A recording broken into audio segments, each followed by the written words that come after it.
बिस्मिल्लाहिर्रहमानिर्रहीम। Forward value of k the expression is a perfect square. हमें ये बताना है कि के की वैल्यू क्या रखी जाए यहाँ पे इस इक्वेशन के अंदर, इस क्वाड्रेटिक इक्वेशन के अंदर, कि आपके पास जो एक्सप्रेशन है वो परफेक्ट स्क्वायर आ जाए, यानी जो एक्सप्रेशन है उसके रूट्स परफेक्ट स्क्वायर बन रहे हों। जो एक्सप्रेशन जो है find the value of k the expression is a perfect square. सो यहाँ पे मुझे के की वैल्यू फाइंड आउट करनी है, तो के की वैल्यू फाइंड आउट करने के लिए हम डिस्क्रिमिनेंट यूज़ करते हैं। सो परफेक्ट स्क्वायर के लिए कंडीशन ये है कि आपके पास ग्रेटर देन, डिस्क्रिमिनेंट का आंसर ग्रेटर देन जीरो और perfect square greater than zero हो।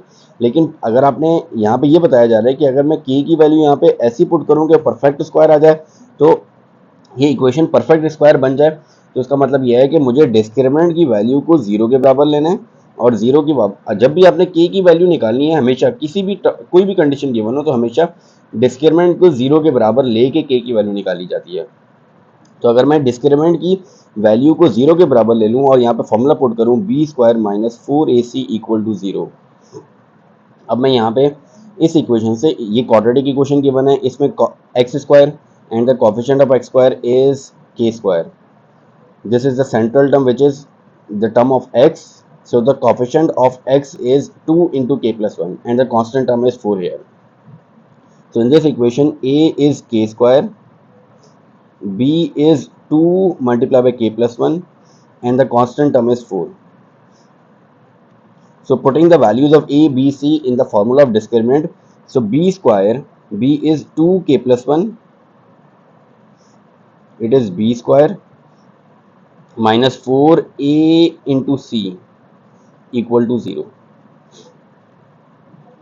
सो we have to apply the square on both 2 into k plus 1। अगर मैं 2 का स्क्वायर लेता हूँ, ये स्क्वायर 2 के ऊपर भी अप्लाई होगा और के प्लस 1 के ऊपर भी। अगर 2 का स्क्वायर लूँ तो 2 का स्क्वायर आ जाएगा 4 और फिर के प्लस 1 का whole square minus 4 four the 16 k square equal to 0।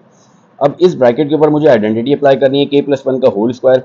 सो के प्लस 1 का होल स्क्वायर, इसके ऊपर आइडेंटिटी अप्लाई करूंगा तो ए प्लस बी का whole square that is a square plus 2ab plus b square minus 16 k square equal to 0।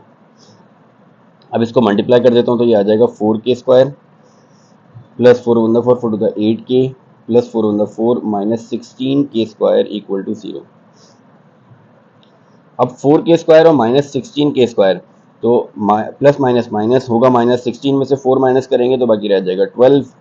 तो ये आ जाएगा हमारे पास माइनस 12 के square plus 8 k plus 4 equal to 0।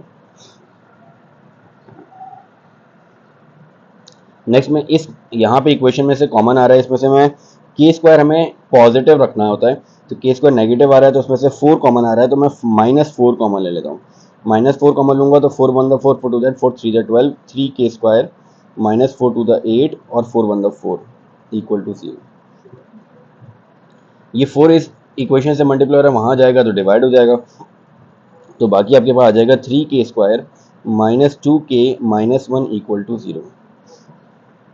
3 के स्क्वायर माइनस 2 के माइनस 1 इक्वल टू 0।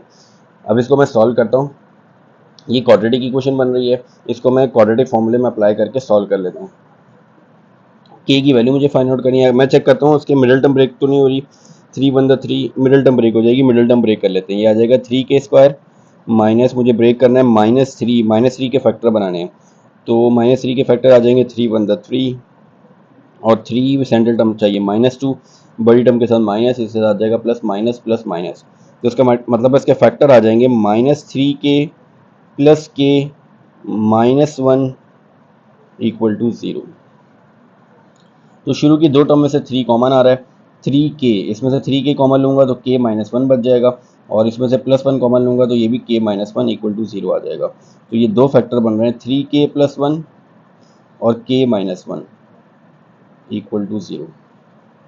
अब दोनों फैक्टर को इक्वल टू 0 ले लेता हूँ, 3 के प्लस 1 को भी 0 के बराबर ले लेता हूँ और के माइनस 1 को भी 0 के बराबर ले लेता हूँ।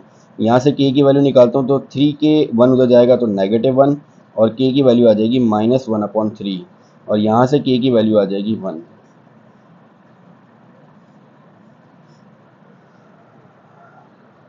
सो ये हमारे पास, अगर मैं के की वैल्यू 1 या के की वैल्यू माइनस 1/3 पुट करूँ तो हमारे पास जो एक्सप्रेशन है परफेक्ट स्क्वायर आ जाएगी। So this is the question number 3. Inshallah, in the next video we will start the next question. Assalamu alaikum.